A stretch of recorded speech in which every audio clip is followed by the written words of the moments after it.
Coba deh bayangin, sebuah ruang kelas di mana belajar itu seru, terasa nyambung sama kehidupan kita, dan semua itu digerakkan oleh rasa penasaran muridnya sendiri. Nah, kira-kira itulah visi di balik aturan main baru pendidikan di Indonesia yang bakal kita kupas tuntas hari ini. Percaya deh, ini bukan sekedar pembaruan dokumen biasa, tapi ini bisa jadi sebuah revolusi cara kita belajar. Yuk kita mulai.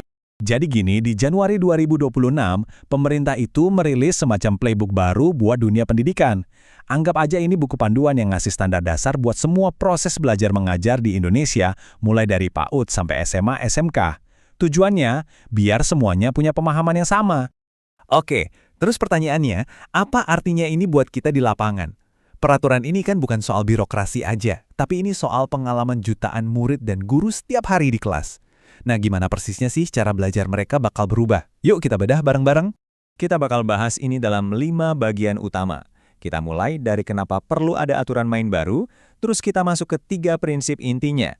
Kita lihat gimana siklus belajarnya berjalan, pahami peran baru guru sebagai fasilitator, dan terakhir kita tutup dengan sistem umpan balik yang wah keren banget.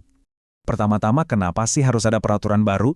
Simpelnya gini, dokumen ini menggantikan standar yang lama dari tahun 2022. Tujuannya adalah biar cara belajar kita itu relevan, ngikutin perkembangan ilmu pengetahuan, teknologi, dan juga dinamika sosial yang, ya kita tahu kan, berubah cepat banget. Nah, sekarang kita sampai ke jantung dari filosofi baru ini. Ada 3 prinsip utama yang jadi kompas buat setiap kegiatan belajar di kelas. 3 kata ini adalah fondasi dari semuanya. Inilah dia 3 pilar utamanya: berkesadaran, bermakna, dan menggembirakan. Dan ini bukan cuma slogan kosong loh, ini adalah pola pikir yang diharapkan benar-benar meresap dalam setiap interaksi di ruang kelas. Yuk kita kupas satu-satu. Berkesadaran itu artinya kita geser dari murid yang cuma nerima informasi, jadi murid yang secara sadar paham, kenapa sih aku belajar ini?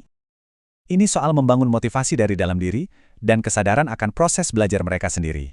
Selanjutnya, bermakna. Nah, ini penekanannya pada aplikasi di dunia nyata.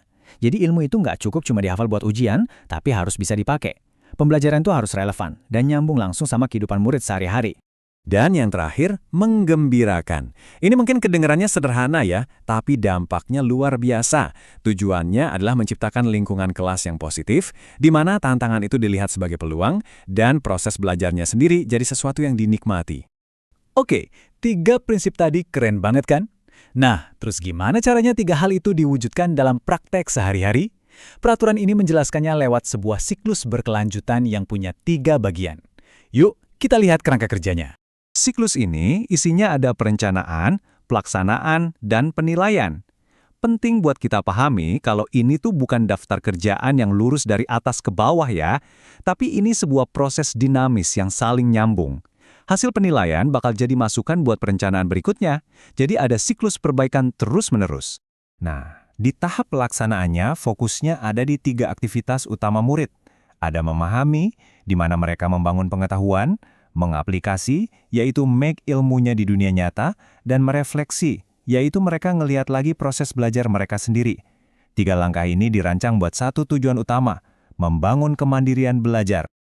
Perubahan ini tentu aja membawa pergeseran besar buat peran seorang guru. Paradigma lama di mana guru itu satu-satunya sumber ilmu sekarang mulai ditinggalkan. Aturan baru ini menempatkan guru dalam peran sebagai seorang pemandu, seorang fasilitator. Ada 3 cara utama gimana guru bisa ngebimbing muridnya. Lewat keteladanan, guru jadi contoh yang baik. Lewat pendampingan, guru ngebimbing prosesnya. Dan lewat fasilitasi, guru memberdayakan murid buat ambil alih cara belajar mereka sendiri. Ini soal ngasih ruang, bukan lagi mendikte. Nah, ini mungkin salah satu aspek yang paling transformatif dari aturan ini. Pendekatannya yang 360 derajat buat menilai proses pengajaran itu sendiri. Ini bukan lagi soal penilaian dari atas ke bawah, tapi soal membangun budaya untuk tumbuh bareng-bareng. Dan titik mulainya ini menarik banget. Menurut aturan ini, proses penilaian guru justru dimulai dari refleksi diri mereka sendiri. Ini mengubah evaluasi dari sesuatu yang terasa menghakimi jadi sebuah alat untuk bertumbuh secara profesional. Lingkaran umpan baliknya nggak berhenti di situ. Setelah refleksi diri, masukan juga datang dari rekan sesama guru, dari kepala sekolah, dan, yang paling penting, dari murid-muridnya. Ini menciptakan sebuah ekosistem evaluasi yang kolaboratif, di mana semua pihak ikut berkontribusi untuk jadi lebih baik. Jadi, kalau kita rangkum pergeseran besarnya, kira-kira begini. Dari sistem yang berpusat pada guru, jadi berpusat pada murid, dari yang penting hafalan, jadi aplikasi yang bermakna, dan dari penilaian yang sifatnya satu arah dari atas, jadi budaya bertumbuh yang kolaboratif. Ini perubahan filosofi yang fundamental banget. Pada akhirnya, semua ini membawa kita ke satu pertanyaan besar untuk kita renungkan bersama. Dengan fondasi yang berkesadaran, bermakna, dan menggembirakan, terus didukung sama guru sebagai fasilitator, dan budaya umpan balik yang terbuka, kira-kira bagaimana ya playbook baru ini bakal benar-benar membentuk generasi masa depan bangsa kita?